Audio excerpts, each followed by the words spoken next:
کر رہے ہیں اور کس سمت ہم چل رہے ہیں. جیسے میں نے شروع میں کہا تھا کہ ہم نے انمتا کی طرف، اوپر کی طرف جانا ہے یا پستی کی طرف اپنے آپ کو لے کے جانا ہے، چوائس ہمارے پاس ہے.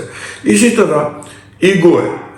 سورہ العلق آیت نمبر 6 اور 7 میں اللہ تعالیٰ نے بتلایا ہے کہ انسان کب سرکش ہوتا ہے. بڑی خوبصورت بات ہے کہ انسان اس وقت سرکش ہو جاتا ہے جب اس کو کوئی پوچھنے والا نہیں ہوتا. اب جب کوئی پوچھنے والا نہیں تو اس کا مطلب ہے کہ اس کی سرکشی تو جو ہے وہ بلٹ ان ہے. اب انسان کو اللہ تعالیٰ نے یہ خود احتسابی کی طرف لے کے جاتا ہے کہ بھئی اپنا ایک سیلف کنٹرول کرو. جس طرح روزہ ہمیں بتلاتا ہے کہ ہمارے پاس اختیار ہے کھانے پینے کا، ہمیں ہر چیز میسر ہے، لیکن ہم نے اللہ کے ڈر سے، اللہ کے خوف سے، اللہ کی رضا کی خاطر کھانا پینا ترک کر دیا. وہ جو حلال چیزیں ہیں ہم نے اپنے اوپر حرام کر لیتے ہیں. اور وہ کیا ہے کہ ہم اپنی ایگو کو، اپنی جو سرکشی ہے اس کو کنٹرول کرنے کا ایک پروسیس ہے جو ہم کر رہے ہوتے ہیں. اب تیسری جو صورتحال ہے وہ ہے مورل کمزوری. اب مورل کمزوری جو ہے نا، اگر ہم اس میں دیکھیں بہت ساری چیزیں ہوتی ہیں. اس میں خواہشات ہیں، انسان بڑا غسیل ہے، بہت جلدی غصے میں آتا ہے، پرائیڈ لیتا ہے اپنی چیزوں پہ. او میں نے یہ کر دیا، میں نے وہ کر دیا، میں نے یہ حاصل کر لیا، میں نے وہ حاصل کر دیا. پھر اس کے ساتھ وہ لالچی بھی بہت ہے، حرص ہے اس میں. اور پھر اس کے ساتھ ایک اور جو بڑی عجیب تو نہیں کہوں گا لیکن ایک کیفیت ہوتی ہے، وہ خود پسندی ہے. ہم میں کتنے لوگ ہیں جو خود پسندی کا شکار ہیں یا نہیں ہیں، یہ تو ہم نے خود اپنے آپ کو جانتے ہیں نا. اب سورہ یوسف میں آیت نمبر 14 میں اللہ تعالیٰ نے ہمیں بتایا کہ جو خواہشات کی چیزیں ہیں، مثال کے طور پہ جیسے مال ہے، ہمارا گھر ہے، ہماری گاڑیاں ہیں، ہمارا سٹیٹس ہے، ہمارے گھوڑے ہیں یا مال مویشی ہے، ذمہ داری ہے، ہماری انڈسٹری ہے، ہمارا بزنس ہے، یہ ساری چیزیں جو ہیں یہ خواہشات کی چیزیں ہیں جو انسان کو اچھی لگتی ہیں اور زینت دار بنا دیتی ہیں. تو اب خواہشات کو کنٹرول کرنا، اللہ نے دوسری جگہ پہ کہہ دیا کہ نفس اور شیطان کی پیروی نہ کرو. تو اب یہ خواہشات جو ہیں برائی کی طرف بھی لے کے جاتی ہیں. وہ اس پہ بھی ہم بات کریں گے کہ یہ کہاں سے جنم لیتی ہیں، کون سا نفس ہے جو اس پہ ابھارتا ہے. نفس امارہ ہے. پھر نفس امارہ کو کیسے ہم نے کنٹرول کرنا ہے، لوامہ کی طرف کیسے جانا ہے، اور پھر مطمئنہ کی طرف کیسے ہم نے اپنا سفر انشاءاللہ نیکسٹ کسی ولاگ میں اس پہ بھی بات کریں گے. تو اب دوسری جو صورت ہے اس میں ڈیزائرز کے ساتھ وہ غصہ ہے، اینگر. ہم آج کل دیکھتے ہیں کہ ہمارا تھریش ہولڈ جو ہے ٹالرنس کا وہ اتنا کم ہو جاتا ہے، اتنا کم ہو چکا ہے کہ ہم چھوٹی چھوٹی بات پہ ایک دوسرے کو مرنے مارنے پہ تیار ہو جاتے ہیں. آئے دن ہم قصہ سنتے ہیں، باتیں سنتے ہیں کہ جی 10 روپے کے لین دین کے معاملے میں بندے کو قتل کر دیا. کچھ روپوں، کچھ آنوں، کچھ تھوڑے سے سکوں کی خاطر ہم نے، یا غصے میں کہ جی تم نے مجھے سائڈ کرائی، تم نے مجھے گاڑی میں وہ ایسے کیوں کیا، اشارہ ایسے کیوں کر دیا تھا، اور ہم لڑنے مرنے پہ تیار ہو جاتے ہیں. یہ غصہ ہے. اب غصے کو کے بارے میں سورہ یوسف 114 آیت میں اللہ تعالیٰ نے ہمیں بتا دیا کہ تم میں سے قابل تعریف لوگ کون ہیں. جی ہاں ناظرین، اللہ کے نظر میں قابل تعریف لوگ وہ ہیں جو غصے کو روکتے ہیں. یعنی آپ کو کوئی چیز اریٹیٹ کر رہی ہے تو آپ میں تحمل اور برداشت پیدا ہو اور آپ اپنے غصے کو روکیں. اسی طرح سورہ عادیات کی آیت نمبر 6 میں ہم انگریٹیٹیوڈ، احسان فراموش جس کو ہم کہتے ہیں، ہم بنتے ہیں.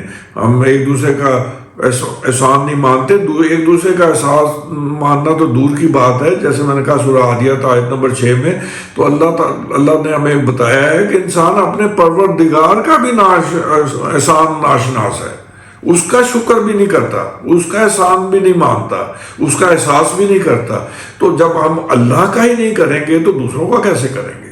تو یہ اس میں دیکھیں، جب بڑی خوبصورت سی بات میں پیرلل ڈرا کرنے کی کوشش کر رہا ہوں کہ جو ویکنیسز ہیں وہ ہمیں دوسری طرف بھی اشارہ دیتی ہیں کہ ہم یہ کر سکتے ہیں۔ اسی طرح انسان جھگڑالو ہے، سورہ کاف آیت نمبر 54 میں ہے کہ انسان سب سے زیادہ بڑھ کر، سب چیزوں سے بڑھ کر جھگڑالو ہے، چھوٹی چھوٹی باتوں پہ جھگڑا کرنا، چھوٹی چھوٹی چیزوں پہ غصے میں آ جانا، تو یہ معمول بن چکا ہے ہمارا۔ ہمیں اس کو دیکھنا ہے، اپنا احتساب کرنا ہے، اپنا جائزہ لینا ہے، اور پھر اپنی دیکھنی ہے کہ جی ہم کس روش میں جا رہے ہیں اور ہم نے اپنی ڈگر بدلنی ہے یا نہیں بدلنی۔ قرآن جو ہے ہمیں جو کمزوریاں بتا رہے ہیں، وہ کمزوریوں کو نہ تو وہ برا کہہ رہا ہے اور نہ ان کو رد کر رہا ہے، ہاں بلکہ یہ ضرور بتا رہا ہے کہ ان کے ساتھ، ان کمزوریوں کے ساتھ اللہ نے ہمارے اندر پوٹینشلز بھی رکھے ہیں، اور جو وہ پوٹینشلز ہیں وہ ان کمزوریوں پہ قابو پانے کا ایک ذریعہ ہیں، اور نہ صرف وہ کمزوریوں پہ قابو آپ پا لیتے ہیں بلکہ آگے کا سفر آپ کا شروع ہو جاتا ہے۔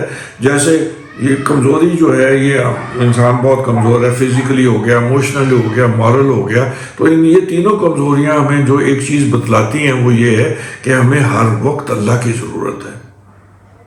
ہم کمزور ہیں اور ہمیں اپنے مالک کے ساتھ اپنا رابطہ جوڑنا ہے تاکہ ہم اپنی ان کمزوریوں پہ قابو پا سکیں۔ اسی طرح ایک جو عام طور پہ ہم کہتے ہیں کہ جی اب کبھی غور کریں، دیکھیں کہ ایئرپورٹ پہ جائیں، کسی بھی جہاز کو ٹیک آف، جہاز ہمیشہ ٹیک آف کرتا ہے ہوا کی مخالفت میں، جس سمت ہوا چل رہی ہوتی ہے اس سمت اگر جہاز دوڑے تو وہ ٹیک آف نہیں کر پاتا، یعنی مخالفت اور ریزسٹنس چاہیے کامیابی کے لیے۔ ہماری جو کوشش ہے، کاوش ہے، وہ تو ضروری ہے، لیکن جو ہم نے تگ و دو کرنی ہے اس میں ہمیں کامیابی ملے گی رکاوٹ سے اور ریزسٹنس سے، یعنی مخالفت ہمیں ملے گی تو ہم زور بھی لگائیں گے اور آگے کی طرف بڑھیں گے۔ اسی طرح جو اخلاقی اقدار ہیں وہ اب آپ صلی اللہ علیہ وسلم حسن خلق ہیں، ہمیں ان کی پیروی کرنی ہے، اس میں سے حصہ لینے کی کوشش کرنی ہے۔ اب ان اخلاقی اقدار کو پانے کے لیے یا اس طرف جانے کے لیے ہمیں جو خواہشات کی پیروی کا عمل ہے اس کو کنٹرول کرنا پڑے گا، یعنی یہ ساری چیزیں اس میں بنی ہوئی ہیں۔ اسی طرح اگر آپ دیکھیں کہ جسمانی جو کمزوری ہم بطور انسان ہم کمزور پیدا ہوئے ہیں، ایک جانور پیدا ہوتا ہے وہ 10-15 منٹ بعد چلنا بھی شروع کر دیتا ہے، خود سے کھانا بھی شروع کر دیتا ہے، اپنا خیال بھی کرنا شروع کرتا ہے، اور اس کے برعکس انسان جو ہے، میں نے جیسے پہلے کہا کہ وہ بالکل وہ محتاج ہے۔ اب وہ محتاجی جو ہے اللہ تعالیٰ نے، دیکھیں جانوروں میں خاندان کا تو کانسیپٹ نہیں ہے، معاشرے کا تو کانسیپٹ نہیں ہے، تو ہم نے معاشرے کا کانسیپٹ دے دیا کہ کس طرح اس کمزوری پہ ہم نے ایک خاندان میں رہتے ہوئے اس پہ قابو پایا، اور اس خاندان نے جو اپنی کمزوری تھی اس کو کس طرح سے ایک مربوط معاشرہ قائم کر کے اس میں اپنا تحفظ یقینی بنایا، اور اسی طرح یہ سلسلہ چلتا چلا گیا۔ تو ناظرین، اب اسی کے ساتھ اگر ہم دیکھیں تو انسان پرائیڈ لیتا ہے بہت ساری چیزوں پہ، غرور کرتا ہے، تکبر کرتا ہے، تو تکبر کو بدلنے کے لیے اللہ تعالیٰ نے ہمیں بتایا کہ ہیوملٹی، قرآن ہمیں بتلا رہا ہے کہ ہیوملٹی کی طرف جائیں۔ ہیوملٹی جو ہے وہ عاجزی اس کا ایک جز ہے، اور بہت ساری چیزیں، اپنی ویکنیسز کو جاننا، اللہ کو پہچاننا، اپنا اور اللہ کے تعلق کو جاننا، اور باہمی احترام کرنا، ایک دوسرے کا احترام کرنا، ایکویلٹی پہ بلیو کرنا، مطلب کسی کو اپنے سے کمتر نہ جاننا، یہ ساری چیزیں ہیں۔ جب ہم ان تمام چیزوں کی طرف دیکھتے ہیں تو کیا ہم ایک خوبصورت معاشرے کی تشکیل کی طرف نہیں بڑھیں گے؟ اب ضرورت اس چیز کی ہے کہ ہم یہ چھوٹی چھوٹی چیزیں دیکھیں، جانیں، سمجھیں، ان پہ غور کریں، تدبر کریں، اور پھر کانشیس ایفرٹ کر کے ہم اس ڈائریکشن میں موو کریں۔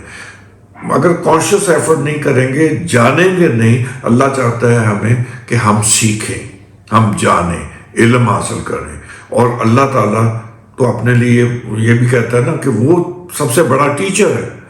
اور ٹیچر بھی کیسا ہے کہ باقی سے اگر ٹیچرز کو ہم دیکھیں تو وہ ٹیچر جو ہیں وہ ٹیکسٹ بک پڑھا رہے ہوتے ہیں، ٹیچر بدلتے رہتے ہیں، ٹیکسٹ بک وہی رہتی ہے۔